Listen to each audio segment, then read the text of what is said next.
ബഹുമാനായ യോഗാധ്യക്ഷൻ ശ്രീ ജിതിൻ കൊളപ്പായി കോൺഗ്രസിന്റെ മറ്റൊരു നിയോജകം ഈ പൊതുയോഗത്തിന്റെ ഔപചാരികമായ ഉദ്ഘാടനം നിർവഹിച്ച കണ്ണൂരിലെ കോൺഗ്രസിന്റെ നായകൻ DCC പ്രസിഡന്റ് ബഹുമാനായിട്ടുള്ള അഡ്വക്കേറ്റ് മാർട്ടിൻ ജോർജ്, വേദിയിൽ സന്നിഹിതനായിട്ടുള്ള ഫസിൽ മജീദ്, യൂത്ത് കോൺഗ്രസിന്റെ ജില്ലാ വൈസ് പ്രസിഡന്റ്, യൂത്ത് കോൺഗ്രസിന്റെ ജില്ലാ പ്രസിഡന്റ് ശ്രീ വിജയ് മോഹൻ,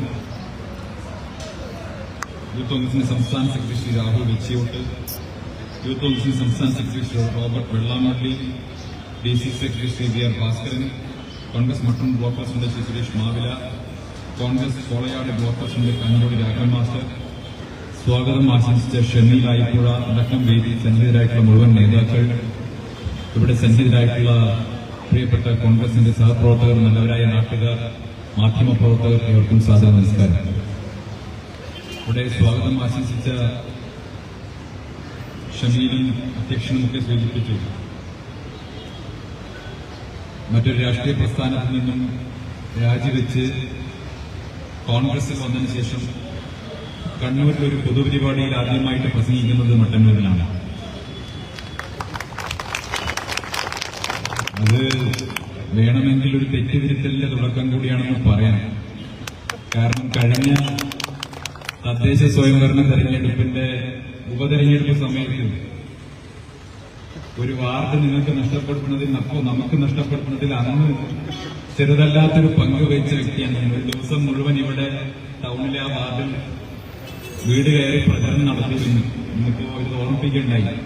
അതുകൊണ്ട് എന്റെ പ്രിയപ്പെട്ട കോൺഗ്രസ് പ്രവർത്തകർക്ക് ഈ വേദിയിൽ വെച്ച് ഉറപ്പ് നൽകുകയാണ്, അടുത്ത തദ്ദേശ സ്വയംഭരണ തെരഞ്ഞെടുപ്പിൽ കോൺഗ്രസ് പ്രസ്ഥാനത്തിന് വേണ്ടി ആ വാർഡ് തിരിച്ചു പിടിക്കാൻ ഞാനിവിടെ ഉണ്ടാകും എന്ന് ഉറപ്പ് നൽകാൻ ആഗ്രഹിക്കുന്നു. ഞാൻ കോൺഗ്രസ് പ്രസ്ഥാനത്തേക്ക് കടന്നു വന്നതിന് ശേഷം എനിക്ക് കിട്ടിയ ഏറ്റവും വൈകാരികമായിട്ടുള്ള സ്വീകരണം ഇന്നാണ് ലഭിച്ചത്. അത് ധീരരക്തസാക്ഷി ഷുഹൈബിന്റെ വീട്ടിൽ അദ്ദേഹത്തിന്റെ പിതാവ് എന്നെ ചേർത്ത് പിടിച്ച് ആശ്ലേഷിച്ച് സ്വീകരിച്ച ആ നിമിഷമെന്ന് പറയുന്നത് എന്റെ ജീവിതത്തിൽ എനിക്ക് കിട്ടിയിട്ടുള്ള ഏറ്റവും വൈകാരികമായിട്ടുള്ള ഒരു സ്വീകരണമായിരുന്നു എന്നുള്ള കാര്യത്തിൽ എനിക്ക് സംശയം. ഈ പ്രസ്ഥാനത്തിന് വേണ്ടി സ്വന്തം ജീവൻ ബലിയർപ്പിച്ച അനശ്വരനായിട്ടുള്ള രക്തസാക്ഷി ഷുഹൈബിനെ 7 വർഷങ്ങൾക്കിപ്പുറവും മട്ടന്നൂരിലെ പൊതുസമൂഹം എത്രമാത്രം സ്നേഹിക്കുന്നു, ഓർമ്മിക്കുന്നു എന്നുള്ളതിന്റെ ഏറ്റവും വലിയ ദൃഷ്ടാന്തമാണ് ഇന്നിവിടെ കൂടിയിട്ടുള്ള ഈ ജനത. അക്രമ രാഷ്ട്രീയത്തിനെതിരായിട്ടുള്ള CPMന്റെ കൊലക്കത്തി രാഷ്ട്രീയത്തിനെതിരായിട്ടുള്ള മട്ടന്നൂരിലെ ജനതയുടെ ചെറുത്തുനിൽപ്പിന്റെ, കണ്ണൂരിലെ ജനതയുടെ ചെറുത്തുനിൽപ്പിന്റെ, കേരളത്തിലെ ജനതയുടെ ചെറുത്തുനിൽപ്പിന്റെ പ്രതീകമായി ഷുഹൈബ് മാറിയിരിക്കുന്നു എന്നാണ് എനിക്ക് പറയാനുള്ളത്. ഒരുപക്ഷെ കേരളത്തിലെ CPMന്റെ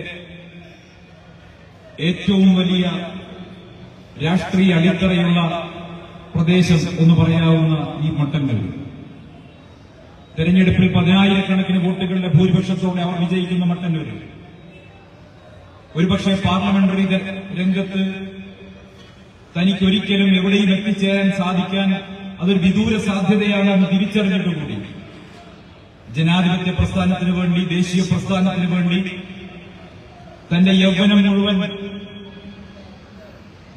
ഹോമിച്ച് പ്രവർത്തിച്ച ഷുഹൈബിനെ പോലെയുള്ള ഒട്ടേറെ പ്രവർത്തകരാണ് ഈ പ്രസ്ഥാനത്തിന് ഇന്ത്യൻ നാഷണൽ കോൺഗ്രസിന്റെ ചാലകശക്തി എന്ന് പറയാൻ ഞാൻ ആഗ്രഹിക്കുകയാണ്. ഒന്നും ആഗ്രഹിക്കാതെ, ഒരു പഞ്ചായത്ത് മെമ്പറോ MLAയോ മന്ത്രിയോ ഒരു സഹകരണ സ്ഥാപനത്തിലെ ഒരു ബോർഡ് മെമ്പറോ പോലും ആവാൻ ആഗ്രഹിക്കാതെ ഇന്ത്യൻ നാഷണൽ കോൺഗ്രസിന്റെ മൂവർണ്ണക്കൊടിയെടുത്ത് CPMന്റെ ചെകുത്താൻ കോട്ടയിലടക്കം കയറി പ്രവർത്തിക്കാൻ ശേഷിയുള്ള, ചേമൂഷിയുള്ള ആയിരക്കണക്കിന് യൂത്ത് കോൺഗ്രസ് പ്രവർത്തകരുണ്ടല്ലോ.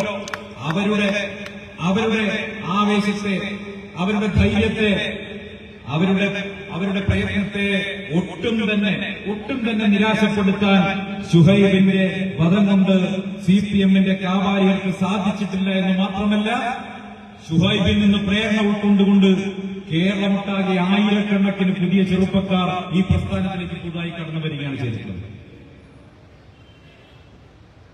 പ്രിയപ്പെട്ടവരെ, കൊലപാതക രാഷ്ട്രീയം കൊണ്ട് ഈ നാടിന് എന്ത് നേട്ടമാണ് ഉണ്ടായിട്ടുള്ളത്? ഞാൻ മട്ടന്നൂരിൽ എന്നെ ശ്രമിച്ചുകൊണ്ടിരിക്കുന്ന CPM-ന്റെ പ്രവർത്തകരുണ്ടെങ്കിൽ അവരോട് പറയാൻ ആഗ്രഹിക്കുന്നു. കഴിഞ്ഞ എത്രയോ കാലമായി, ദശാബ്ദങ്ങളായി കണ്ണൂർ ജില്ലയിൽ നിങ്ങൾ നടത്തിയിട്ടുള്ള രാഷ്ട്രീയ കൊലപാതകങ്ങൾ കൊണ്ട് നിങ്ങൾക്കോ നിങ്ങളുടെ കുടുംബത്തിനോ നിങ്ങളുടെ പ്രദേശത്തിനോ നിങ്ങളുടെ ജില്ലയ്ക്കോ ഈ കേരളത്തിനോ എന്തെങ്കിലും ഒരു ഗുണമുണ്ടായിട്ടുണ്ടോ എന്ന് നിങ്ങൾ ചിന്തിക്കട്ടെ. ഈ നാടിന് എന്ത് ഗുണമുണ്ടായിട്ടുണ്ട്?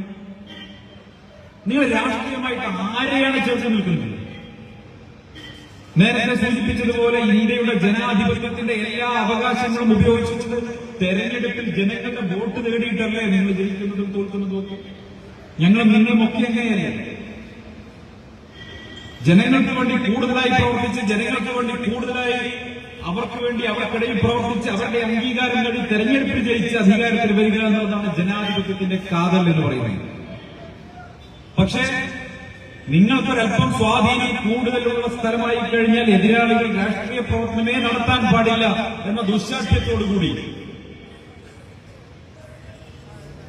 ഈ പ്രദേശത്ത് ജനാധിപത്യം അനുവദിക്കുകയില്ല എന്ന ദുശ്ശാഠ്യത്തോടുകൂടി നിങ്ങൾ പ്രവർത്തിക്കുന്ന സമയത്ത് നിങ്ങൾ എങ്ങനെയാണ് ഒരു ജനാധിപത്യ രാഷ്ട്രീയ പാർട്ടി എന്ന് സ്വയം അവകാശപ്പെടുന്നത്? നിങ്ങൾക്ക് എങ്ങനെയാണ് ജനങ്ങൾക്ക് വേണ്ടി പ്രവർത്തിക്കുന്നു എന്ന് അവകാശപ്പെടാൻ സാധിക്കുന്നത്? നിങ്ങൾക്ക് ഈ നാട്ടിലെ ജനങ്ങളുടെ എന്ത് കമ്മിറ്റ്മെന്റ് ആണത്? ഞാൻ ആലോചിച്ചു പോവുകയാണ്. കണ്ണൂർ എന്ന് പറയുന്ന ജില്ല, ഞാൻ നേരത്തെ കലാകൗമുദിയിൽ ഒരു ലേഖനമായിട്ട് എഴുതിയിട്ടുണ്ട് കണ്ണൂർ ജില്ലയുടെ സാധ്യതകളെ കുറിച്ച്. ഞാൻ ഒട്ടേറെ യാത്ര ചെയ്തിട്ടുള്ളയാണ്. ഇന്ത്യ മഹാരാജ്യത്തുടനീളം പലതവണ രാഷ്ട്രീയ പ്രവർത്തനത്തിന്റെ പൊതുപ്രവർത്തനത്തിന്റെ ഭാഗമായി നിരന്തരം യാത്ര ചെയ്തിട്ടുള്ളയാണ്. ഞാൻ സാന്ദർഭികമായി ആലങ്കാരികമായി പറയുകയല്ല, ഞാൻ ഉറപ്പിച്ചു പറയുന്നു, തറപ്പിച്ചു പറയുന്നു, കണ്ണൂർ ജില്ലയെപ്പോലെ അനന്തമായ വികസന സാധ്യതകളുള്ള മറ്റൊരു ഭൂപ്രദേശം ഈ കേരളത്തിൽ വേറെ എവിടെയുമില്ല. ആനയ്ക്ക് ആനയുടെ വലുപ്പമറിയില്ല എന്നത് പറഞ്ഞതുപോലെയാണ് കണ്ണൂർ ജില്ലയിലെ ആളുകളുടെ കാര്യം. കസ്തൂരിമാൻ സ്വന്തം കൊമ്പിൽ സുഗന്ധം ഒളിപ്പിച്ചു വെച്ച് എവിടെ നിന്നാണ് സുഗന്ധം വരുന്നത് എന്ന് തേടി നടക്കുന്നത് പോലെയാണ് കണ്ണൂർ ജില്ലയിലെ യുവാക്കളുടെ കാര്യം. പ്രിയപ്പെട്ടവരെ, നിങ്ങൾ ആലോചിച്ചിട്ടുണ്ടോ? ഇന്ത്യയിലെ ഏറ്റവും വലിയ ബീച്ച്, ഏറ്റവും നീളം കൂടിയ ബീച്ച്, ഏറ്റവും മനോഹരമായ ഡ്രൈവിംഗ് ബീച്ച് അത് കണ്ണൂർ ജില്ലയിലാണ് മുഴപ്പിലങ്ങാട്. കണ്ണൂർ ജില്ലയുടെ ഒരു പ്രദേശം മുഴുവൻ തീരദേശ മേഖലയിൽ വളരെ അതിസുന്ദരമായ ബീച്ചുകളാൽ നിറഞ്ഞു കിടക്കുന്നു. തൊട്ടിപ്പുറത്ത് കണ്ണൂർ ജില്ലയിൽ ഹൈറേഞ്ച് ഏരിയയുണ്ട്. നല്ല മലയോര പ്രദേശങ്ങൾ, നല്ല ഭംഗിയുള്ള ഹൈറേഞ്ച് ഏരിയയുണ്ട്. ഒട്ടേറെ മനോഹരങ്ങളായിട്ടുള്ള ക്ഷേത്ര ഭൂമികൾ ഇവിടെയുണ്ട്. തൃച്ചംബരം പോലെയുള്ള, മൃദംഗ ശൈലേശ്വരി പോലെയുള്ള എത്രയോ മനോഹരമായിട്ടുള്ള ഐതിഹ്യം നിറഞ്ഞ, ആയിരക്കണക്കിന് വർഷത്തെ ഐതിഹ്യം നിറഞ്ഞ മനോഹരമായ ക്ഷേത്രങ്ങൾ, തീർത്ഥാടന കേന്ദ്രങ്ങൾ. ലോകത്തെ ആയോധനകലകളുടെ മാതാവ് എന്ന് വിളിക്കപ്പെടുന്ന കളരിപ്പയറ്റിന്റെ ഏറ്റവും പ്രധാനമായ കേന്ദ്രം ഈ കണ്ണൂരാണ്. കേരളത്തെ ലോകത്തിന് മുന്നിൽ കാഴ്ചവെക്കുന്ന, ലോകത്തിന് മുന്നിൽ കേരളത്തെ ദൃശ്യവൽക്കരിക്കുന്ന തെയ്യം, ഏറ്റവും അതിമനോഹരമായ കലാരൂപം കണ്ണൂരിലാണുള്ളത്. കണ്ണൂരിന്റെ അനുഷ്ഠാന കലയാണ്. ലോകത്തെ ഏക സോഷ്യലിസ്റ്റ് ദൈവം എന്ന് വിളിക്കാവുന്ന പറശ്ശിനിക്കടവ് മുത്തപ്പൻ, പറശ്ശിനിക്കടവ്, മടപ്പുര കണ്ണൂരിലാണുള്ളത്. നിങ്ങൾ ആലോചിച്ചത് എത്ര മനോഹരമായ സുന്ദരമായ ഭൂമിയിലാണ് നമ്മൾ ജീവിക്കുന്നത്. ഇത്ര സ്വാദിഷ്ടമായ ഭക്ഷണം ലഭിക്കുന്ന മറ്റൊരു ജില്ല കേരളത്തിലില്ല. തലശ്ശേരി ബിരിയാണിയും കണ്ണൂരിലെ ഭക്ഷ്യവിഭവങ്ങളും ഒക്കെ അത്രമേൽ സ്വാദിഷ്ടമാണ്. ഞങ്ങൾക്ക് അത്ര ഇഷ്ടമാണ് കണ്ണൂരിന് പുറത്തുള്ള ആളുകൾക്ക്. പക്ഷെ എന്തേ കണ്ണൂർ ജില്ലയ്ക്ക് മറ്റ് ജില്ലകളുടെ കൂടെ, മറ്റു പ്രദേശങ്ങളുടെ ഒപ്പം വികസന കാര്യത്തിൽ എത്താൻ പറ്റാതെ? എന്തുകൊണ്ട് കണ്ണൂർ ജില്ല വികസന കാര്യത്തിൽ കേരളത്തിലെ ഇതര പ്രദേശങ്ങളെ അപേക്ഷിച്ച് വളരെ പുറകോട്ട് പോയി? എന്തുകൊണ്ട് കണ്ണൂർ ജില്ലയിലെ യുവാക്കൾക്ക് തൊഴിൽ ലഭിക്കാൻ തക്കവണ്ണമുള്ള വ്യാവസായിക സ്ഥാപനങ്ങൾ കണ്ണൂർ ജില്ലയിൽ ഉണ്ടായില്ല? എന്തുകൊണ്ട് കണ്ണൂർ ജില്ലയിലെ അടിസ്ഥാന സൗകര്യ വികസന മേഖലയിൽ കണ്ണൂർ ജില്ല ഇത്രത്തോളം പിറകോട്ട് പോയി? കണ്ണൂരിലേക്ക് വരാൻ ജനങ്ങൾക്ക് ഭയം. എനിക്ക് ഓർമ്മയുണ്ട്, കണ്ണൂരിലെ മട്ടന്നൂർ എയർപോർട്ടിന്റെ ഉദ്ഘാടന വേളയിൽ ഒരു പ്രധാനപ്പെട്ട വ്യവസായി, അദ്ദേഹം കോഴിക്കോട് താമസിച്ച അദ്ദേഹത്തിന്റെ ഹെലികോപ്റ്ററിലാണ് രാവിലെ ഉദ്ഘാടനത്തിന് വരുന്നത്. കാരണം ചോദിച്ചപ്പോൾ പറഞ്ഞത് അദ്ദേഹത്തിന് താമസിക്കാൻ പറ്റുന്ന 5 നക്ഷത്ര ഹോട്ടൽ കണ്ണൂരിലില്ല. ഇത് കണ്ണൂരിന്റെ കുറവല്ലേ? കണ്ണൂർ പോലെ ഒരു ജില്ലയിൽ പഞ്ചനക്ഷത്ര ഹോട്ടലില്ല എന്ന് പറഞ്ഞാൽ അതിന്റെ ദോഷമാർക്കാണ് കണ്ണൂരിലെ ടൂറിസം ഇൻഡസ്ട്രിക്കാണ്, കണ്ണൂരിലെ വിനോദസഞ്ചാര മേഖലയിലാണ്. എത്ര ആയിരം ജനങ്ങൾക്ക് തൊഴിൽ കിട്ടുന്നതാണ്. നിങ്ങൾ ആലോചിച്ച് നോക്കുക, എയർപോർട്ടിന്റെ അവസ്ഥ എന്താ? എയർപോർട്ട് വന്നതിന് ശേഷം പണം ഉണ്ടാക്കിയതാരും നമുക്കറിയാം. എയർപോർട്ടുമായി അനുബന്ധമായി ആവശ്യമില്ലാത്ത ഭൂമി മുഴുവൻ അക്വയർ ചെയ്ത എയർപോർട്ടുകാരെ കൊണ്ട് അക്വയർ ചെയ്യിപ്പിച്ച് കോടികൾ തട്ടിയ ഒരാളുകളുണ്ട്. കോടികൾ അമ്മയും മകനും ചേർന്ന് തട്ടിയിട്ടുണ്ട്. നിങ്ങൾക്കറിയാമല്ലോ, ഭൂമി കച്ചവടമായിരുന്നു എയർപോർട്ടിന്റെ പേരിൽ. ഞാൻ അതിലേക്ക് വരാം. ഞാൻ പറഞ്ഞു വരുന്നത് കണ്ണൂരിലെ യുവാക്കളുടെ കാര്യമാണ് പറയുന്നത്. എങ്ങനെ കണ്ണൂർ പിറകോട്ട് പോയി നമ്മൾ ആലോചിക്കണം. ഞാൻ ആലോചിച്ചു, മുഴപ്പിലങ്ങാട് ബീച്ചിലേക്ക് പോകുന്ന സമയത്ത് കേരളത്തിൽ എത്ര മനോഹരമായി വികസിപ്പിക്കാവുന്ന പ്രദേശം. ഒരുപക്ഷെ ഗോവയേക്കാൾ അല്ലെങ്കിൽ വേണ്ട കോവളത്തേക്കാൾ ആയിരക്കണക്കിന് വിദേശ വിനോദസഞ്ചാരികൾ വരേണ്ട സ്ഥലമല്ലേ കണ്ണൂരിലെ ബീച്ചുകൾ. വന്നിരുന്നെങ്കിൽ കണ്ണൂരിന്റെ മുഖച്ഛായ മാറുമായിരുന്നില്ലേ? കോവളം പോലെ ആകെ 1-2 കിലോമീറ്റർ ദൂരമുള്ള ചെറിയ 2-3 ബീച്ചുകൾ വെച്ച് തിരുവനന്തപുരത്തിന്റെ വിനോദസഞ്ചാര മേഖല എത്ര വളർന്നു. എന്നിട്ട് എന്തുകൊണ്ട് കണ്ണൂരിൽ പറ്റില്ല? ഒന്ന്, കണ്ണൂരിലുണ്ടായ അടിക്കടിയുണ്ടായ രാഷ്ട്രീയ കൊലപാതകങ്ങൾ, കണ്ണൂരിലെ അക്രമ രാഷ്ട്രീയം, കണ്ണൂരിലെ കൊലപാതക രാഷ്ട്രീയത്തിന്റെ സംസ്കാരം. പുറത്ത് കണ്ണൂരിനെ കുറിച്ചുള്ള പ്രതിച്ഛായ എന്ന് പറയുന്നത് ഏതു സമയത്തും കൊലപാതകം നടക്കാവുന്ന, ബോംബേറ് നടക്കാവുന്ന, ഹർത്താൽ നടക്കാവുന്ന, ഭയത്തോടുകൂടി മാത്രം മനുഷ്യർക്ക് ഇറങ്ങി നടക്കാവുന്ന ഒരു ഭൂപ്രദേശം എന്നാണ് പുറമേക്ക് കണ്ണൂരിനെ കുറിച്ചുള്ള അഭിപ്രായം. എങ്ങനെ അഭിപ്രായം വന്നു? ആരാണ് ഇതിന് ഉത്തരവാദി എന്ന് പറയുന്നത്? ഈ കണ്ണൂർ ജില്ലയ്ക്കകത്ത് ഇന്ത്യൻ ഭരണഘടന അനുവദിക്കുന്ന രാഷ്ട്രീയ പ്രവർത്തന സ്വാതന്ത്ര്യം എതിരാളികൾക്ക് അനുവദിച്ചു കൊടുക്കാതെ, പ്രതിയോഗികൾക്ക് അനുവദിച്ചു കൊടുക്കാതെ ഇവിടെ കൊലക്കത്തി രാഷ്ട്രീയവുമായി മുന്നോട്ട് പോയിട്ടുള്ള മാർക്സിസ്റ്റ് പാർട്ടിയാണ് കണ്ണൂർ ജില്ലയുടെ ഇന്നത്തെ ഈ പിന്നോക്കാവസ്ഥയ്ക്കുള്ള കാരണം എന്നുള്ളത് ഇവിടുത്തെ സഖാക്കൾ തിരിച്ചറിയണം. നിങ്ങളെ കുട്ടികൾ, അവർക്ക് തൊഴിലില്ലാതെ പോയത്, അവർക്ക് പഠിക്കാൻ ഞങ്ങളുടെ വിദ്യാഭ്യാസ കേന്ദ്രങ്ങളില്ലാതെ പോയത്, നിങ്ങൾക്ക് ചികിത്സിക്കാൻ നല്ല ആശുപത്രികളില്ലാതെ പോയത്, നിങ്ങൾക്ക് തൊഴിലെടുക്കാൻ നല്ല തൊഴിലിടങ്ങളില്ലാതെ പോയത്, അതിന്റെ മുഴുവൻ ഉത്തരവാദി കണ്ണൂർ ജില്ലയെ കൈവെള്ളയിൽ വെച്ച് ഇത്രയും കാലം അമ്മാനമാടി നിങ്ങളുടെ ഭാവി മുഴുവൻ നശിപ്പിച്ച ഈ കണ്ണൂരിലെ പിണറായി വിജയനും ഈ കൊലയാളി ജയരാജന്മാരുമാണ് എന്നുള്ള കാര്യത്തിൽ ഒരു തർക്കവും വേണ്ട. അവരുടെ മക്കളൊക്കെ സുഖമായിട്ട് ജീവിക്കുന്നു. നിങ്ങൾ ആലോചിച്ചു, മിനിഞ്ഞാന്ന് ഒരു ചർച്ച നമ്മൾ എന്തൊക്കെ കണ്ടിട്ടുണ്ടാവും. ചർച്ച എന്തായിരുന്നു? ചർച്ച കേരളത്തിൽ സ്വകാര്യ സർവകലാശാലകൾ ആരംഭിക്കാൻ വേണ്ടി ബില്ല് കൊണ്ടുവരാൻ വസിക്കും. സ്വകാര്യ സർവകലാശാല. പക്ഷെ പാട്ടോർമ്മയില്ലേ? പുഷ്പനെ അറിയാമോ പാവം അല്ലേ? എന്ത് സംഭവിച്ചു നമുക്കറിയാം. അപ്പൊ സ്വകാര്യ സർവകലാശാലകൾ അനുവദിക്കാൻ വേണ്ടി CPM ഇപ്പൊ ബില്ല് കൊണ്ടുവരിക. ഈ വിഷയവുമായി ബന്ധപ്പെട്ട ചർച്ച വന്നപ്പോൾ CPMന്റെ ന്യായീകരണം എന്താ? നിലവിൽ കേന്ദ്ര നിയമം അനുസരിച്ച് ഡീംഡ് യൂണിവേഴ്സിറ്റികളൊക്കെ വന്നു കഴിഞ്ഞു. അവിടെ സാമൂഹിക നീതി ഉറപ്പുവരുത്താൻ വേണ്ടി ഞങ്ങൾ സംസ്ഥാന നിയമം കൊണ്ടുവരിക. ഇവിടെ കേന്ദ്ര നിയമത്തിന്റെ അടിസ്ഥാനത്തിൽ ഏതെങ്കിലും വിദ്യാഭ്യാസ സ്ഥാപനം വന്നാൽ സംസ്ഥാന നിയമം കൊണ്ടുവന്നിട്ട് എങ്ങനെയാണ് അതിനെ നിയന്ത്രിക്കാൻ പോകുന്നത്? ഈ നാട്ടിലെ ജനങ്ങൾ മുഴുവൻ സഖാക്കളൊക്കെ ഒരു അന്തം കമ്മികളാണെന്നാണ് കരുതിയിട്ടുള്ളത്. നിങ്ങൾ പറഞ്ഞാൽ അതിനെ വിശ്വസിക്കാം? പാർലമെന്റ് പാസാക്കിയ നിയമത്തെ നിയമസഭയിൽ ബില്ല് കൊണ്ടുവന്നിട്ട് എങ്ങനെയാണോ ചലഞ്ച് ചെയ്യാൻ പോകുന്നത്? നടക്കൂലെന്ന് CPM അറിയാം. അപ്പൊ ജനങ്ങളെ പൊട്ടന്മാരാകാൻ നോക്കാണ്. വേറെ ഒന്നുമല്ല, സ്വകാര്യ സർവകലാശാല കൊണ്ടുവരാനുള്ള ശ്രമമാണ്, വിദേശ സർവകലാശാല കൊണ്ടുവരാനുള്ള ശ്രമമാണ്. ഞങ്ങൾക്കെതിരല്ല. ഓർമ്മയില്ല, ഉമ്മൻചാണ്ടി സർക്കാരിന്റെ ഭരണകാലത്ത് ഈ ഇന്ത്യ മഹാരാജ്യത്തിന്റെ അഭിമാന സ്തംഭമായിരുന്ന ഒരു ഡിപ്ലോമാറ്റ് TP ശ്രീനിവാസൻ, അദ്ദേഹത്തെ മുൻനിർത്തിക്കൊണ്ടൊരു ഉന്നത വിദ്യാഭ്യാസ സമിതി ഉണ്ടാക്കുന്നു. ആ സമിതിയുടെ യോഗം നടക്കുമ്പോ കോവളത്തേക്ക് SFIയുടെ ഗുണ്ടാസംഘം കടന്നു ചെല്ലുകയാണ്. എന്നിട്ട് പ്രായമുള്ള മനുഷ്യൻ അദ്ദേഹത്തിന്റെ ജീവിതം മുഴുവൻ ഈ മഹാരാജ്യത്തിന്റെ വിദേശ നയത്തിന് വേണ്ടി, ഈ രാജ്യത്തിന്റെ അഭിവൃദ്ധിക്ക് വേണ്ടി വിനിയോഗിച്ചിട്ടുള്ള ആ ഡിപ്ലോമാറ്റ് നയതന്ത്രത്തിന്റെ മുഖത്തേക്ക് CPMന്റെ ഒരു കുട്ടി കൊരങ്ങൻ ആഞ്ഞടിക്കും SFIക്കാരൻ. നമ്മുടെ നാടിനെ മാനം കെടുത്തിയ ഒരു വിഷയമായിരുന്നു. നാടിന്റെ വിഷയമായിരുന്നു. സ്വകാര്യ സർവകലാശാലകളെ ഞങ്ങൾ അനുവദിക്കുകയില്ല എന്ന് പറഞ്ഞ് കേരളത്തിലുടനീളം അക്രമം അഴിച്ചുവിട്ടിട്ടുള്ള CPM, അതിന്റെ പേരിൽ രക്തസാക്ഷികളെ സൃഷ്ടിച്ചിട്ടുള്ള CPM ഇപ്പൊ പറയുന്നു സ്വകാര്യ സർവകലാശാല കൊണ്ടുവരും, വിദേശ സർവകലാശാല കൊണ്ടുവരും.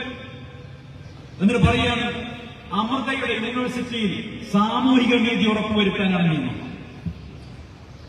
വിദേശ സർവകലാശാല കൊണ്ടുവന്നിട്ട് ഈ നാട്ടിലെ ചെറുപ്പക്കാർക്ക് നല്ല വിദ്യാഭ്യാസം കൊടുക്കാനാണ് നിയമം എന്നാണ് ഇപ്പൊ CPM പറയുന്നത്.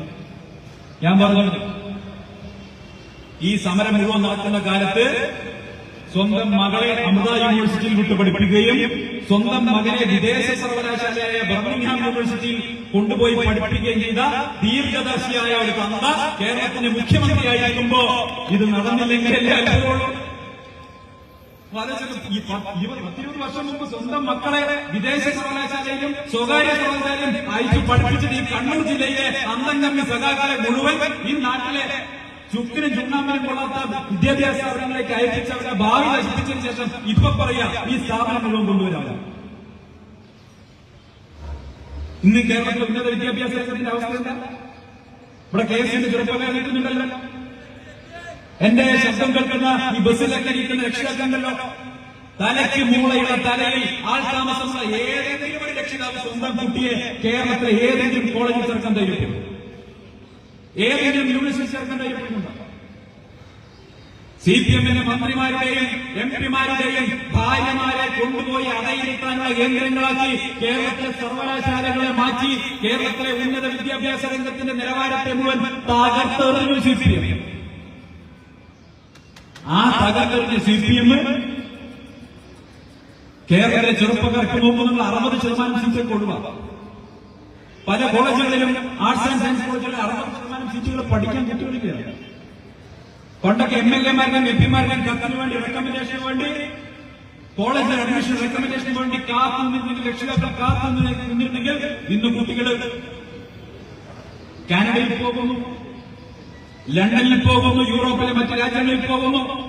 അവിടെ പോകാൻ കഴിയാത്തവർ ബാംഗ്ലൂരിൽ പോകുന്നു, കോയമ്പത്തൂരിൽ പോകുന്നു, ഡൽഹിയിൽ പോകുന്നു. കേരളത്തിൽ പഠിക്കാൻ ആർക്കും താല്പര്യമില്ല. ഇനി പഠിച്ചിരുന്ന കാര്യം പഠിച്ചു കഴിഞ്ഞാൽ പഠിക്കുന്നതിനനുസരിച്ച് ജോലി കിട്ടാനുള്ള സാഹചര്യമുണ്ടോ? ഇവിടെ ആകെ ആർക്കാ ജോലി കിട്ടുന്നത്? SFI-യിലും DYFI-യിലും ഒക്കെ ഗുണ്ടായിസം കളിച്ചു നടക്കുന്ന ക്രിമിനലുകൾക്ക് പിൻവാതി നിയമനമല്ലാതെ മാനം മര്യാദയ്ക്ക് കഷ്ടപ്പെട്ട് പഠിക്കുന്ന ഏതെങ്കിലും ഒരു ചെറുപ്പക്കാരൻ അവൻ PSC റാങ്ക് ലിസ്റ്റ് ഒന്ന് കയറി കൂടിയാൽ ആ PSC റാങ്ക് ലിസ്റ്റ് കയറി കുട്ടികൾക്ക് ജോലി കിട്ടുന്നു. PSC പരീക്ഷ ചോദ്യപ്പെട്ടു. അപ്പൊ ഈ നാടിനെ സമസ്ത മേഖലയിൽ മുച്ചൂട് മൂടിച്ച നിങ്ങളുടെ തെറ്റായ നയങ്ങൾ എത്ര ദശാബ്ദങ്ങൾ ഈ നാടിനെ പുറകോട്ടടിച്ചു. കണ്ണൂർ ഉൾപ്പെടെയുള്ള കേരളത്തെ എത്ര ദശാബ്ദങ്ങൾ പുറകോട്ടടിച്ചു. നിങ്ങളെ തെറ്റായ നയങ്ങൾ, അന്ധമായ കോൺഗ്രസ് വിരോധം, എല്ലാ കാലത്തും കോൺഗ്രസിനെ നശിപ്പിക്കാൻ വേണ്ടി, കോൺഗ്രസിനെ തകർക്കാൻ വേണ്ടി കൊട്ടേഷൻ പണിയിട്ടുള്ള CPM അല്ലേ? ഡൽഹിയിൽ പണ്ട് 91-ലൊക്കെ 90-91 സമയം 88-89 സമയത്ത് ഓർമ്മ ഉണ്ടാവും.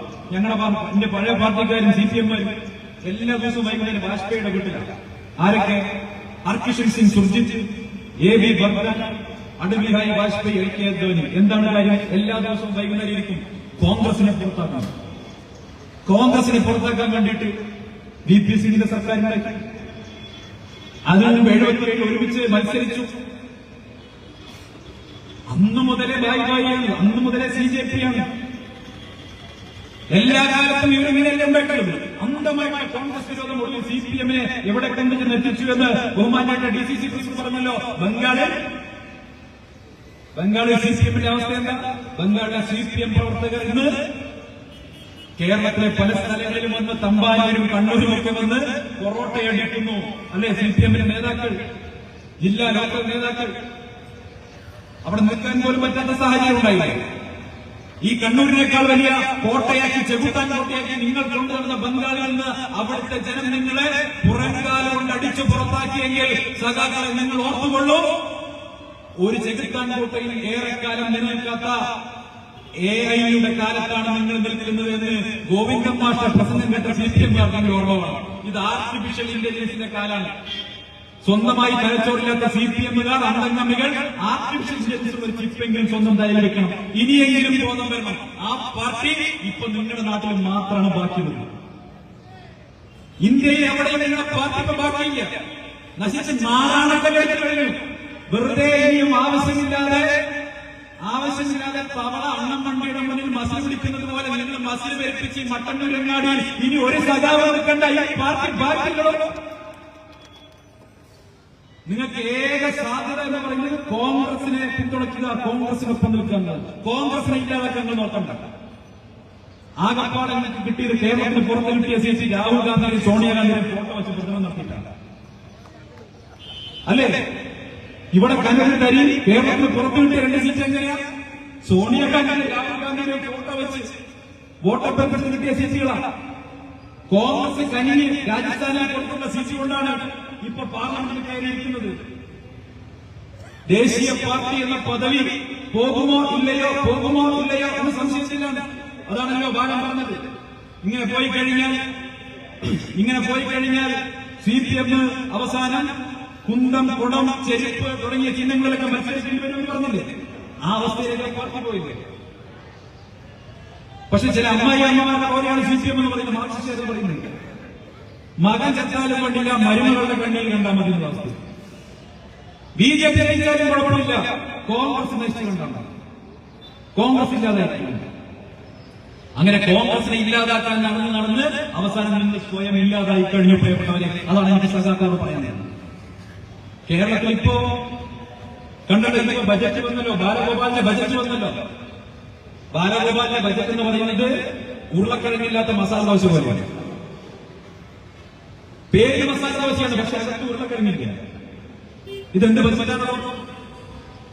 ഓരോ പദ്ധതിക്കും ഇങ്ങനെ പണം പ്രഖ്യാപിക്കണം. പക്ഷേ ഈ പ്രഖ്യാപിക്കുന്ന പണം കൊടുക്കാൻ ഖജനാവിന് പൈസ വേണ്ടേ? ഖജനാവിന് കുറ്റു വേണ്ടേ? ഖജനാവിനില്ലാത്ത പണം വെച്ച് പ്രഖ്യാപിക്കുന്ന പിടിച്ചു 50 കോടി 100 കോടി പഴയ ഓട്ടോ സിനിമയിൽ പപ്പന് പൈസ കിട്ടിയ പോലെയാണ്. നോട്ടിങ്ങനെ നോക്കി കൊടുക്കണം. ഈ സാധനം വേണ്ടേ? കേരളത്തിന്റെ ധനകാര്യസ്ഥിതി എന്താ? UDF എന്ന് പറഞ്ഞു കിഫ്ബി എന്ന് പറയുന്ന സമാന്തര സംവിധാനം ഉണ്ടാക്കി ബജറ്റിന് പുറത്ത് ബോറോയിങ് നടത്തിയാൽ, ഓഫ് ബജറ്റ് ബോറോയിങ് നടത്തിയാൽ കേരളം വലിയ സാമ്പത്തിക പ്രതിസന്ധിയിലേക്ക് പോകുമെന്ന് അന്ന് UDF പറഞ്ഞില്ലേ? അന്ന് കോൺഗ്രസ് പറഞ്ഞില്ലേ? ഇന്ന് UDFും കോൺഗ്രസും അന്ന് കൊടുത്ത ആ മുന്നറിയിപ്പ് ഇന്ന് യാഥാർത്ഥ്യമായി വന്നില്ലേ? എന്തേ പറഞ്ഞത്? കിഫ്ബി വഴിക്ക് ഞങ്ങൾ അടുത്ത 10 വർഷക്കാലത്തേക്കുള്ള അടിസ്ഥാന സൗകര്യ വികസനം കേരളം നടത്തും. കോൺഗ്രസുകാര് അസൂയ കൊണ്ട് പറയുന്നതാണ് അടുത്ത 10 വർഷക്കാലത്തേക്കുള്ള വികസനം നടത്തും. ഞങ്ങൾ അന്നേ ചോദിച്ചു, ഈ കടമൊക്കെ വാങ്ങിക്കഴിഞ്ഞാൽ നിങ്ങൾ എങ്ങനെ തിരിച്ചടക്കും? അപ്പൊ പറഞ്ഞു, അതിനെല്ലാം വഴി കണ്ടിട്ടുണ്ട്. വഴി എന്ന് പറയുന്നത് വാഹന നികുതിയിൽ നിന്ന് 50% കിഫ്ബിയുടെ തിരിച്ചടച്ചു കൊടുക്കും. ഇന്ധനത്തിന് സെസ് ഏർപ്പെടുത്തി ആ പണം കിഫ്ബിയുടെ തിരിച്ചടച്ചു കൊടുക്കും. അതുകൊണ്ട് ജനങ്ങൾക്ക് മേൽ വേറെ ഭാരമൊന്നും വരില്ല എന്നാണ് പറയുന്നത്. ഇപ്പൊ എന്താ പറയുന്നത്? ഇപ്പൊ പറയുന്നു, കിഫ്ബിയിൽ ഉണ്ടാക്കിയ റോഡുകളിലും പാലങ്ങളിലും സഞ്ചരിക്കുമ്പോ നമ്മളൊക്കെ ടോൾ കൊടുക്കേണ്ട അവസ്ഥയിലേക്ക് കേരളത്തിന്റെ സാമ്പത്തിക രംഗം എത്തിയിരിക്കുന്നു. നിയമസഭയ്ക്കകത്ത് UDFിന്റെ MLA ചോദിച്ചു, തോമസ് ഐസക് ധനകാര്യമന്ത്രി ചോദിച്ചു, കിഫ്ബിയുടെ ഭാഗമായി നിങ്ങൾ നിർമ്മിക്കുന്ന അടിസ്ഥാന സൗകര്യ വികസന പദ്ധതികളിൽ ടോൾ ഏർപ്പെടുത്തുമോ എന്ന് ചോദിച്ചപ്പോ നിയമസഭയ്ക്കകത്ത് തോമസ് ഐസക് പറഞ്ഞത് അങ്ങനെ ഒരു പദ്ധതിയെയില്ല, ടോൾ ഏർപ്പെടുത്തില്ല എന്നാണ്. ഇപ്പൊ CPM നിലപാട് മാറ്റി. ഇപ്പൊ സംഭവിക്കാൻ പോകുന്നത്, രാവിലെ പാല് വാങ്ങാൻ വേണ്ടി സ്കൂട്ടർ എടുത്ത് വീടിന് മുന്നിലെ പഞ്ചായത്ത് റോഡിലേക്ക് ഇറങ്ങിയാൽ കേരളത്തിലെ ജനങ്ങൾ ടോൾ കൊടുക്കേണ്ട അവസ്ഥ വരാൻ പോവുകയാണ്. പഞ്ചായത്ത് റോഡിലേക്ക് ഇറങ്ങിയാൽ കേരളത്തിലെ എല്ലാ വികസന പദ്ധതികളിലും, എല്ലാ റോഡ് പദ്ധതികളിലും എല്ലാത്തിനും ടോൾ പിരിക്കാൻ പോവുക. ആലോചിച്ച് നോക്കൂ, ഇവിടെ UDF ഭരിക്കുന്ന കാലത്ത്, ഉമ്മൻചാണ്ടി സർക്കാരുണ്ടാകുന്ന കാലത്ത് പിണറായി വിജയൻ സർക്കാർ ഉണ്ടാക്കിയതിനേക്കാൾ കൂടുതൽ റോഡ് ഉണ്ടാക്കിയിട്ടുണ്ട്. പിണറായി വിജയൻ സർക്കാർ ഉണ്ടാക്കിയതിനേക്കാൾ കൂടുതൽ പാലങ്ങൾ ഉണ്ടാക്കിയിട്ടുണ്ട്. അവിടെ എവിടെയും തോന്നിച്ചിട്ടില്ല. റോഡ് ഉണ്ടാക്കുക, പാലം ഉണ്ടാക്കുക എന്നുള്ളതൊക്കെ സർക്കാരിന്റെ ചുമതലയാണ്. ദേശീയപാത എന്നുള്ള ഉണ്ടാക്കുന്നത് 6 വരിപ്പാതയാണ് അല്ല. ഈ നാട്ടിലെ 8 മീറ്റർ വീതിയുള്ള റോഡിന് വരെ ടോൾ പിരിക്കാൻ പോകുന്നു. എങ്ങനെയാ നിർവഹിക്കാൻ പറ്റുന്നത്? ടോൾ എന്ന് പറയുന്നത് ബൂർഷ്വാ ചിന്താഗതിയാണെന്ന് പറഞ്ഞ് പ്രസംഗിച്ച് നടന്നിരുന്ന, കൊള്ളയാണ് എന്ന് പറഞ്ഞ് പ്രസംഗിച്ച് നടന്നിരുന്ന CPM-മാര ഇപ്പൊ തന്നെ നാവെവിടെ പോയി ഇറങ്ങിപ്പോയി. ഈ നാട്ടിലെ ജനങ്ങളെ ഇങ്ങനെ പിഴിയാൻ ബാക്കിയുണ്ടോ? ബജറ്റ് നിങ്ങൾ ആലോചിച്ചു. കഴിഞ്ഞ ബജറ്റ് പ്രഖ്യാപിച്ച ഒരു കാര്യം നടന്നിട്ടില്ല. LDFിന്റെ ഒരു പ്രകടന പത്രികയുണ്ടായിരുന്നു 2021. ആ 2021 പ്രകടന പത്രികയിൽ പ്രഖ്യാപിച്ച ഏതെങ്കിലും ഒരു കാര്യം ഈ സംസ്ഥാനത്ത് നടത്തിയെന്ന് നട്ടലിനുറപ്പുള്ള ഏതെങ്കിലും ഒരു സഖാവിന് ഈ വേദിയിൽ ഒന്നും പറയാമെങ്കിൽ നിങ്ങളെ കൊടി പിടിക്കാൻ ഞാൻ തയ്യാറ. ഒരു പരിപാടി നടത്തിയിട്ടില്ല. പ്രകടനങ്ങളിൽ പറഞ്ഞ ഒരു കാര്യം നടത്തിയിട്ടില്ല എന്ന് മാത്രമല്ല, കേരളത്തെ സമ്പൂർണ്ണമായി തകർത്തു. പറഞ്ഞിരുന്നത് പൊതുമേഖലാ സ്ഥാപനങ്ങളെ മുഴുവൻ ശക്തിപ്പെടുത്തും, പൊതുമേഖലാ സ്ഥാപനങ്ങളെ മുഴുവൻ ലാഭത്തിലാക്കാമെന്ന് പറഞ്ഞ് അധികാരത്തിൽ വന്നവരാണ്. KSRTC അവസ്ഥ എന്താ? ഈ കേരളത്തിൽ സർക്കാർ മേഖല കഴിഞ്ഞാൽ ഏറ്റവും അധികം തൊഴിൽ കൊടുക്കുന്ന സ്ഥാപനം എന്ന് പറയുന്നത് പൊതുമേഖലാ സ്ഥാപനം എന്ന് പറയുന്നത് KSRTC ആയിരുന്നു. പ്രിയപ്പെട്ടവരെ, പിണറായി വിജയൻ സർക്കാർ അധികാരത്തിൽ വരുമ്പോ KSRTCയിൽ ജോലി ചെയ്തിരുന്ന മലയാളികളുടെ എണ്ണം, മനുഷ്യരുടെ എണ്ണം എന്ന് പറയുന്നത് 50,000 ഇന്ന് എത്ര പേരുണ്ടെന്നറിയാം? 9 കൊല്ലം കഴിഞ്ഞപ്പോ KSRTCയിൽ ജോലി ചെയ്യുന്ന മനുഷ്യരുടെ എണ്ണം 18,000 കുറഞ്ഞു. 32,000 മനുഷ്യർക്ക് KSRTCയിൽ മാത്രം ജോലി നഷ്ടപ്പെട്ടുകൂടിയവരാണ്. ആ 18,000 ബാക്കിയുള്ള 18,000 പേർക്ക് പെൻഷൻ കിട്ടുന്നില്ല, ശമ്പളം കിട്ടുന്നില്ല. അവർ ആത്മഹത്യയുടെ വക്കിലാണ്. കേരളത്തിന്റെ ലൈഫ് ലൈനായിട്ടുള്ള കേരളത്തിന്റെ പൊതുഗതാഗത സംവിധാനം KSRTC എന്ന് പറയുന്ന കേരളത്തിലെ ഏറ്റവും വലിയ പൊതുമേഖലാ സ്ഥാപനത്തെ ലക്ഷക്കണക്കിന് കോടി രൂപയുടെ നഷ്ടത്തിലേക്ക് തള്ളിയിട്ട സർക്കാരാണ് പിണറായി വിജയന്റെ സർക്കാർ. കേരളത്തിലെ ലക്ഷക്കണക്കിന് കോടി രൂപയുടെ കടത്തിലേക്ക് തള്ളിയിട്ടു. കടം മാത്രമല്ല, പൊതുകടം മാത്രമല്ല, എവിടെയൊക്കെ കടമുള്ളത്? സംസ്ഥാന സർക്കാർ ജീവനക്കാർക്ക് കൊടുക്കാനുള്ള DA കുടിശ്ശിക മാത്രം 64,000 കോടി കൊടുപ്പിക്കുക. 64,000 കോടി. ഈ ബസ് സ്റ്റാൻഡിൽ ട്രാഫിക്കിൽ നിൽക്കുന്ന അവിടെയുള്ള പോലീസുകാർ അവരോട് ചോദിച്ചു, 18 മാസം DA കുടിശ്ശിക ബാക്കിയാണ് പാവങ്ങൾ. ഈ കാറ്റിയുടുപ്പിന് നെഞ്ചുമിരിച്ച് നിൽക്കുന്നതിനുള്ള മനസ്സിൽ പിണറായി വിജയനുള്ള പുച്ഛവും അങ്ങേറ്റ പരിഹാസമാണ് പാവങ്ങളുടെ 18 മാസം DA കുടിശ്ശിക. അവരുടെ കുട്ടികൾ കഴിക്കേണ്ട ഭക്ഷണ പൈസയാണ്. അവരെന്ത് ചെയ്യണം? ഈ മണ്ഡലത്തിലെ താലൂക്ക് പോയി ചോദിക്കും, സർക്കാർ ആശുപത്രിയിൽ പോയി ചോദിക്കും, സർക്കാർ ഉദ്യോഗസ്ഥന്മാരുടെ മുഴുവൻ DA കുടിശ്ശിക 18 മാസത്തെ ബാക്കി കൊടുക്കണം, കൊടുത്തിട്ടില്ല. ലക്ഷക്കണക്കിന് രൂപയാണ് ഓരോ സർക്കാർ ഉദ്യോഗസ്ഥരും നഷ്ടമായിരിക്കുന്നത്. ഈ സംസ്ഥാനത്തെ കോൺട്രാക്ടർമാർക്ക് കരാറുകാർക്ക് 15,000 കോടി രൂപ കൊടുക്കാനാണ് സകല റോഡ് പണികൾ മുടങ്ങിയിരിക്കുന്നു, സകല പദ്ധതികൾ മുടങ്ങിയിരിക്കുന്നു. സാധാരണക്കാർക്കാണെങ്കിൽ വിലക്കയറ്റം കൊണ്ട് പിടിച്ചെടുക്കാൻ കഴിയുന്നില്ല. പാലിന്റെ വില കൂടി, വാട്ടർ ചാർജ് കൂടി, വൈദ്യുതി ചാർജ് കൂടി. അങ്ങനെ സാധാരണക്കാരായ മനുഷ്യരുടെ കുടുംബജീവിതം മുന്നോട്ട് നയിക്കാൻ അങ്ങേയറ്റം പ്രയാസപ്പെടുന്ന ഈ കാലത്ത് കഴിഞ്ഞ 9 വർഷക്കാലം കൊണ്ട് പിണറായി വിജയൻ സർക്കാർ ഈ നാടിന് ഭരിച്ചു വെച്ചിട്ടുണ്ട്. അഴിമതിയുടെ മേൽ അഴിമതിയും കൊള്ളയുടെ മേൽ കൊള്ളയുമാണ് നടന്നത്. കോവിഡ് മഹാമാരിയുടെ കാലത്ത് പോലും നേരത്തെ ഇവിടെ സൂചിപ്പിച്ചു, 500 രൂപയുടെ BP കിറ്റ് 1,550 രൂപയ്ക്ക് കേരളത്തിലെ സർക്കാരിനെ കൊണ്ട് വാങ്ങിപ്പിച്ച ആരോഗ്യമന്ത്രിയുടെ നാടാണ് മട്ടന്നൂർ എന്ന് പറയുന്നതിൽ നമുക്ക് ലജ്ജയുണ്ട്. എന്നിട്ട് PR നടത്തുന്നത് പറയാൻ എനിക്ക് അമേരിക്കയിൽ പോകുന്നു. എന്ത് കേരളത്തിലെ കോവിഡ് നേരിടുന്നത് എങ്ങനെയാണ്, എന്താണ് മരുന്ന് ചോദിച്ചുകൊണ്ട് രാവിലെ അമേരിക്കയിൽ പോകുന്നു. അമേരിക്കയിൽ നിന്ന് ഏത് ഭാഷയോട് ചോദിച്ചു? മര്യാദ ഇംഗ്ലീഷ് പറയാൻ എന്നോട് ഏത് ഭാഷയിൽ അമേരിക്കക്കാർ അതും കേരളത്തിലേക്ക് PR വർക്ക് നടത്തി ഞാനെന്തോ വലിയ സംഭവമാണെന്ന് കാണിക്കാൻ മട്ടന്നൂരിലെ അന്നത്തെ MLA ആരോഗ്യമന്ത്രി നടത്തിയിട്ടുള്ള അപഹാസ്യമായ പരിശ്രമങ്ങൾക്കേറ്റ വലിയ തിരിച്ചടിയാണ് CAG ഉൾപ്പെട്ടത്. സഖാക്കളെ, CAG എന്ന് പറഞ്ഞാൽ കോൺഗ്രസ് ഓഡിറ്റ് ജനറൽ എന്നല്ല, കൺട്രോളർ ഓഡിറ്റ് ജനറൽ എന്നാണ്. സംസ്ഥാനത്തെ ഭരണഘടനാ സ്ഥാപനമാണ്. ആ ഭരണഘടനാ സ്ഥാപനം പറയുന്ന ഇന്നത്തെ കണക്ക് നോക്കുന്ന കണക്കപ്പടയാണ് CAG. ആ CAG പറയുന്നു, കോവിഡിന്റെ മകൻ ശൈലജ ടീച്ചറുടെ കാലത്ത് നടന്നത് പകൽ കൊള്ളയാണ്. നമ്മളെല്ലാവരും വീടുകളിൽ ലോക്ക്ഡൌൺ ആയിട്ടിരിക്കുമ്പോ സംസ്ഥാന ഖജനാവിൽ നിന്ന് ആവോളം പണം തട്ടിയെടുക്കുകയായിരുന്നു കേരളത്തിന്റെ ആരോഗ്യമന്ത്രി, അന്നത്തെ ആരോഗ്യമന്ത്രി. ഇതിലും വലിയ നാണക്കേടുണ്ടാവും. ഏത് മേഖലയിലെ അഴിമതി നടക്കാം,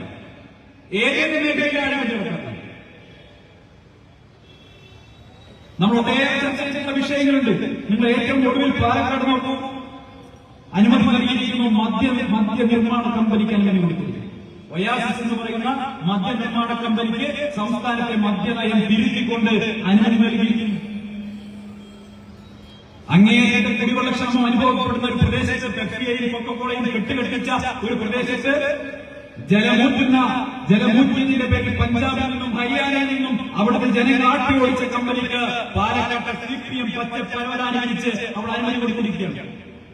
ആരാജിന്റെ പുറകിൽ MP രാജേഷൻ പിണറായി വിജയൻ നഗ്നമായിട്ട് നിയമലംഘനമാണ് നടന്നത്.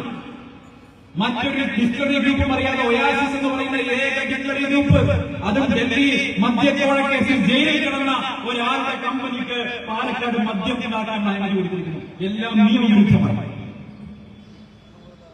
പ്രിയപ്പെട്ടവരെ, ഈ സംസ്ഥാനം എന്ന് പറയുന്നത് പിണറായി വിജയന്റെ ഭരണത്തിൽ എത്രയോ കാലം പുറകോട്ട് പോയിരിക്കുകയാണ്. എല്ലാ മേഖലയിലും പുറകോട്ട് പോയിരിക്കുകയാണ്. ഇനിയുള്ള ദിവസങ്ങളിൽ പ്രിയപ്പെട്ടവരെ, കേരളത്തിൽ നഷ്ടപ്പെട്ട വർഷങ്ങൾ തിരിച്ചു പിടിക്കുക എന്നതാണ് ഓരോ ഐക്യജനാധിപത്യ മുന്നണി പ്രവർത്തകന്റെയും ഉത്തരവാദിത്തം എന്ന് പറയുന്നത്. കേരളത്തെ പതിറ്റാണ്ടുകൾ പുറകോട്ടടിക്കുന്നതിൽ പിണറായി വിജയൻ വിജയിച്ചിട്ടുണ്ടെങ്കിൽ ആ കേരളത്തെ നോക്കി കൊഞ്ഞനം കിട്ടുകയാണ് എന്റെ പഴയ പാർട്ടിക്കാർ, ബിജെപിക്കാർ. ഒരു കേന്ദ്രമന്ത്രി പറയുന്നത് കേരളം പിന്നോക്ക പ്രദേശമാണെന്ന് അരപ്പായ കടലാസിൽ ഇങ്ങോട്ട് എഴുതിക്കൊണ്ടതാണ്, എന്നാൽ കേരളത്തിന് സഹായം നൽകാണ്.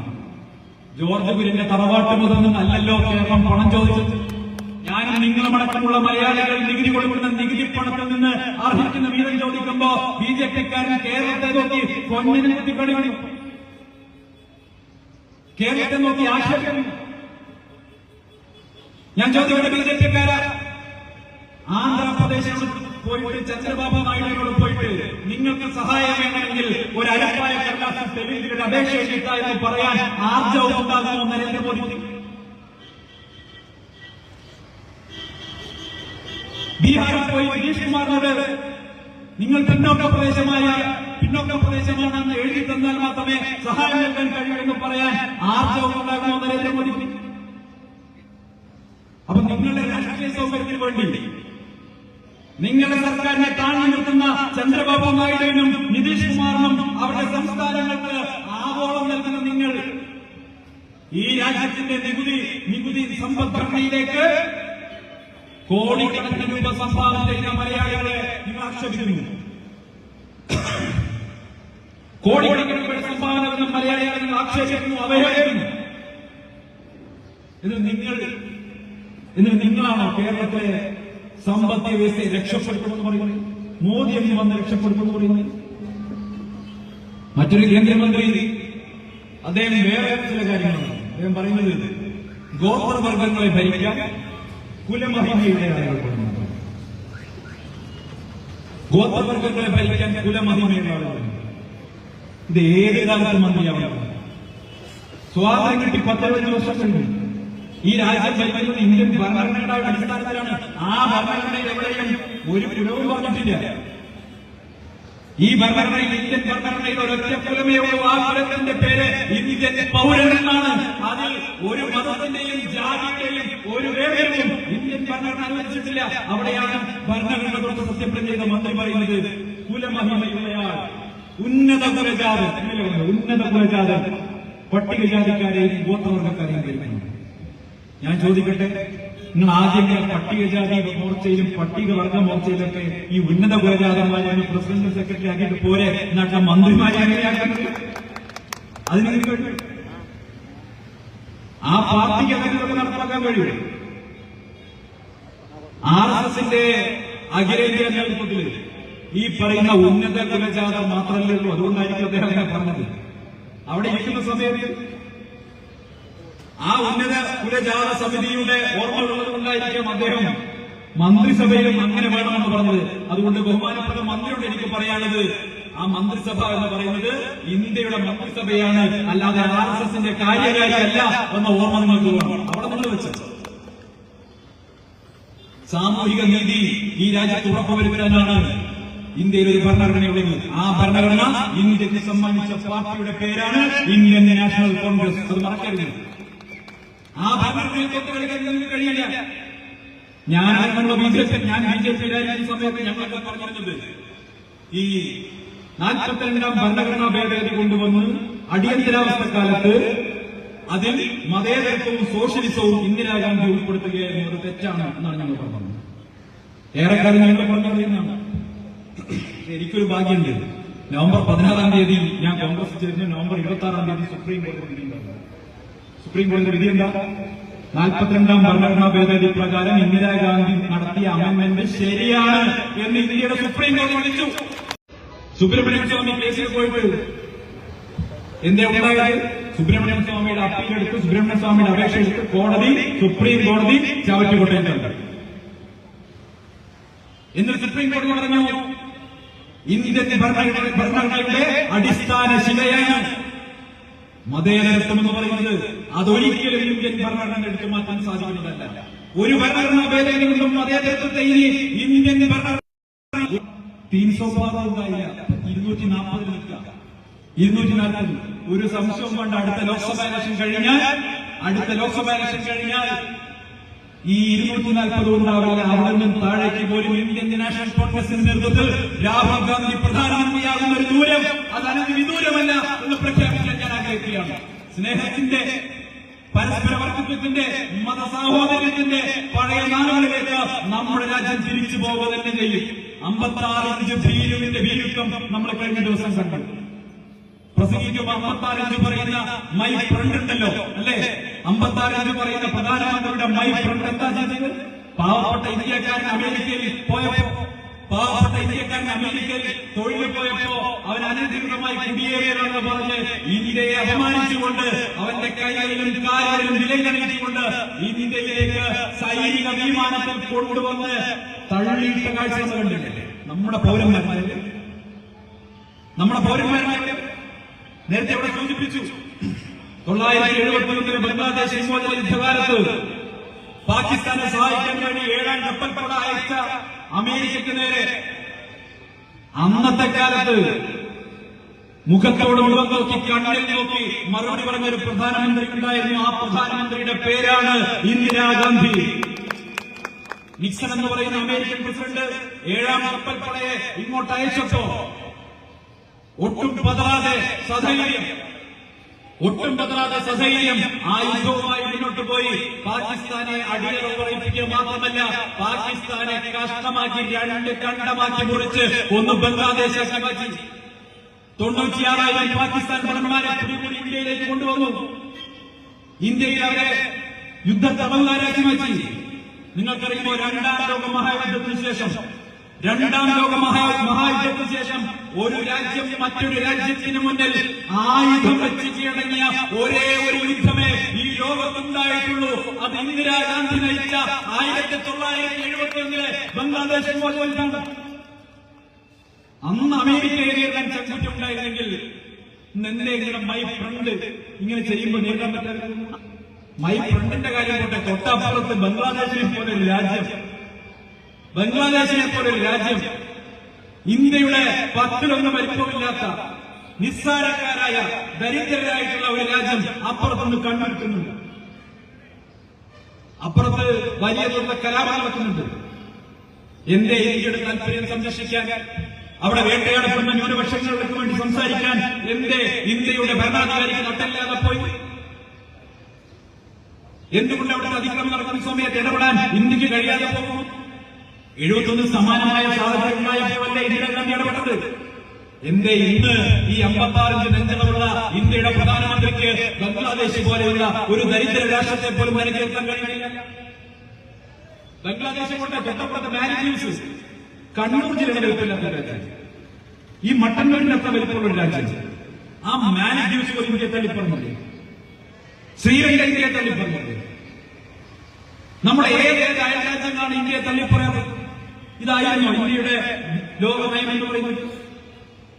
വിദേശത്ത് ഇന്ത്യയുടെ കാഴ്ചപ്പാടെന്ന് പറയുന്നത്, വിദേശ രാജ്യങ്ങളൊക്കെ ഇന്ത്യയോടുള്ള കാഴ്ചപ്പാടെന്ന് പറയുന്നതായിരുന്നു. ലോകം മുഴുവൻ ഇവരെ ആദരിച്ചിരുന്നൊരു കാലഘട്ടമുണ്ടായിരുന്നു. ഇന്ത്യയുടെ വാക്കുകൾക്ക് വേണ്ടി വിദേശ രാജ്യങ്ങൾ കാതോർത്തുന്നൊരു കാലഘട്ടം ഉണ്ടായിരുന്നു. എനിക്ക് ഓർമ്മയുണ്ട്, ഞാനടക്കമുള്ള BJP-ക്കാരൊക്കെ പരിഹരിച്ചൊരു പ്രധാനമന്ത്രിയാണ് മൻമോഹൻ സിംഗ്.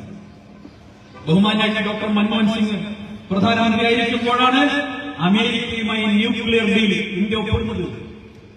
നോക്കൂ, ന്യൂക്ലിയർ ഡീൽ പോലെ തന്ത്രപ്രധാനമായ ഒരു കരാർ അമേരിക്കയെ ഇന്ത്യ വരച്ച വരയിൽ നിർത്തിക്കൊണ്ട് ഒരു കരാർ ഒപ്പിടാൻ ഡോക്ടർ മൻമോഹൻ സിംഗിനെ പോലെ നിഷ്കാമകർമ്മിയായിട്ടുള്ള, സാത്വികനായിട്ടുള്ള, അമിതമായിട്ടുള്ള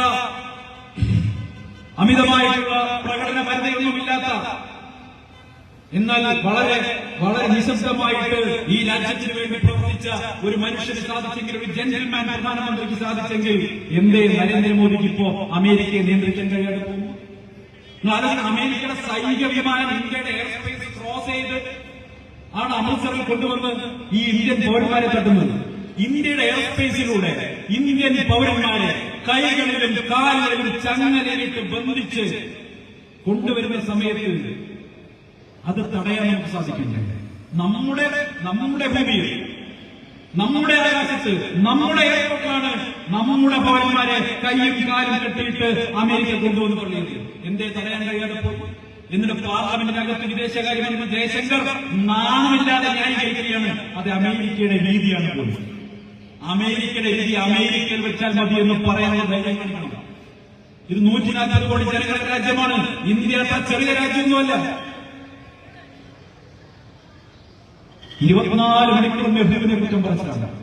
പക്ഷെ നെഹ്റു മുന്നോട്ട് വെച്ചിട്ടുള്ള ചേരി ചേരാ നയം, ആ ചേരി ചേരാ നയം ഇന്നും പ്രശസ്തമാണ് എന്നല്ലേ നമ്മൾ മനസ്സിലാക്കേണ്ടത്? ഏതെങ്കിലും ഒരു പക്ഷത്ത് പോയി നിന്നാൽ സംഭവിക്കാവുന്ന അപകടമാണ്. നിഷ്പക്ഷമായി നിൽക്കാൻ ചേരി ചേരാ നയത്തിന്റെ ഭാഗമായി നിൽക്കുന്ന കാലത്ത് ഇന്ത്യക്ക് ഉണ്ടായിരുന്ന സ്വീകാര്യത ഇന്നുണ്ടോ? അത് മുഴുവൻ തകർത്തെറിഞ്ഞിരിക്കുന്നു, നശിപ്പിച്ചിരിക്കുന്നു. ഞാൻ ദീർഘിപ്പിക്കുന്ന പ്രിയപ്പെട്ടവരെ,